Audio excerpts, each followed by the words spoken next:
बेटी की सतरंगी शादी। मालिक, बहुत रात हो गई है।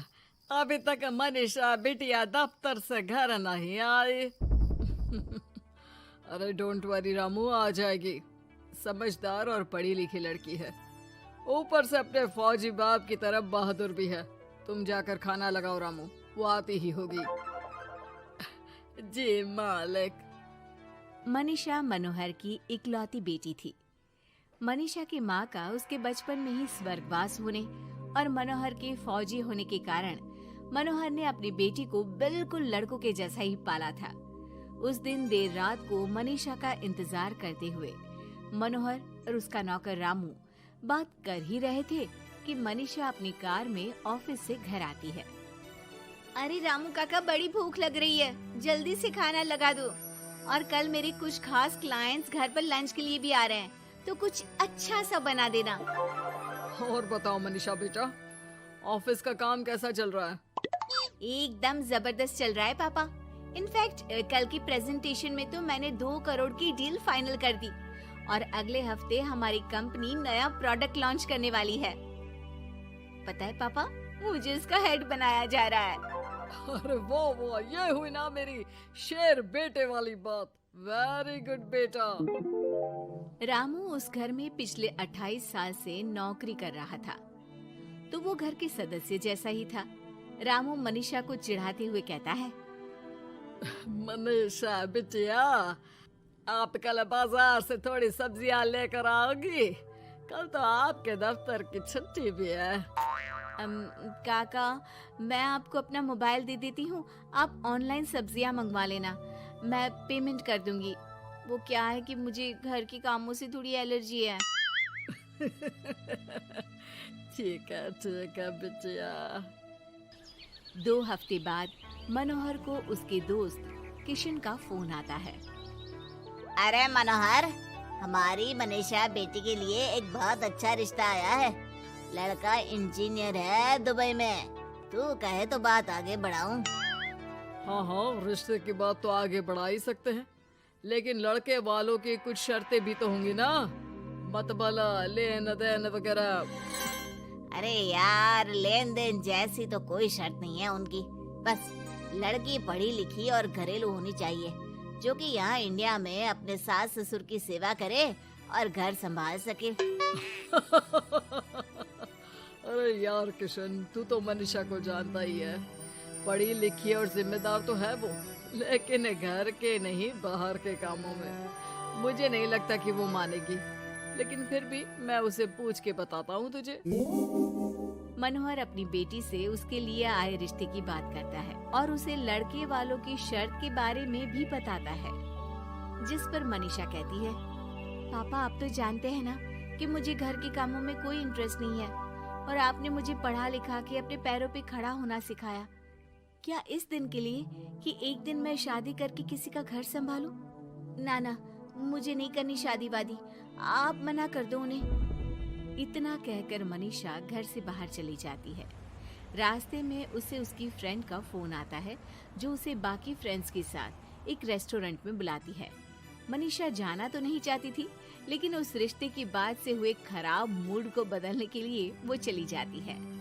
मनीषा और उसके दोस्त एक टेबल पर बैठे होते हैं कि उसकी नजर उसी रेस्टोरेंट में गिटार बजा रहे एक लड़के पर पड़ती है, जो मनीषा की फेवरेट धुन बजा रहा होता है।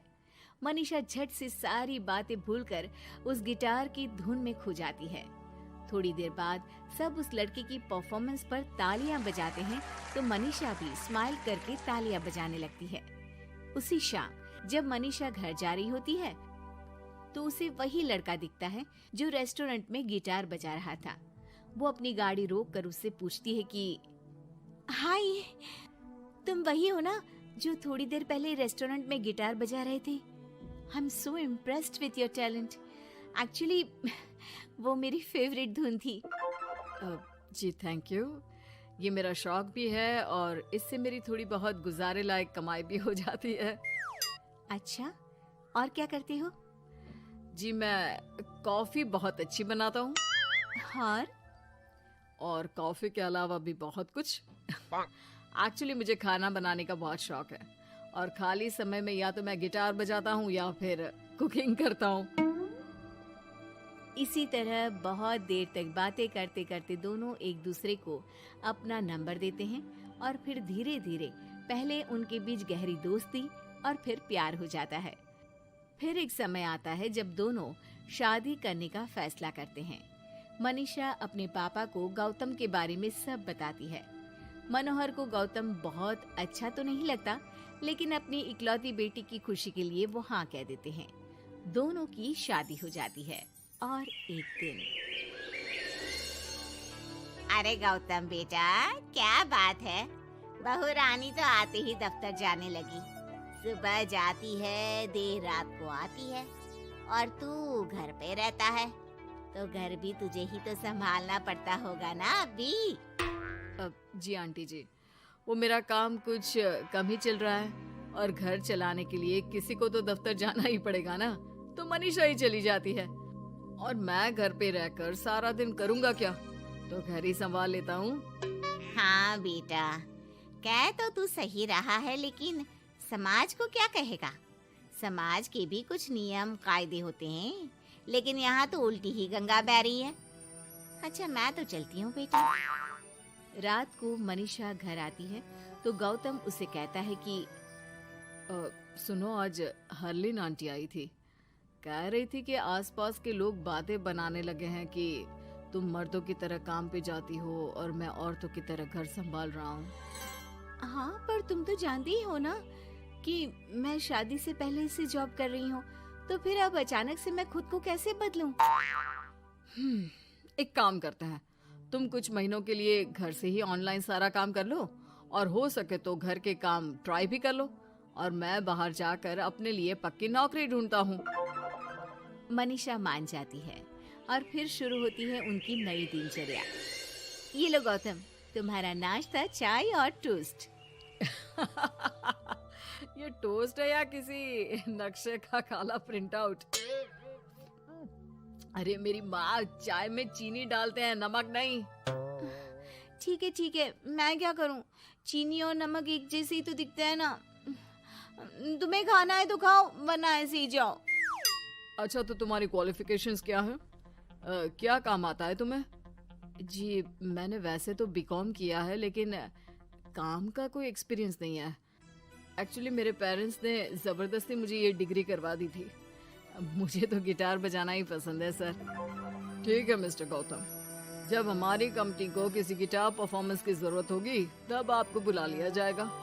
फिलहाल के लिए आप जा सकते हैं। जॉब ना मिलने के दुख में मुख लटकाए गौतम घर आता है तो देखता है कि अरे ये क्या मनीषा, सारा घर बिखरा पड़ा है और ये किचन की ये हाल।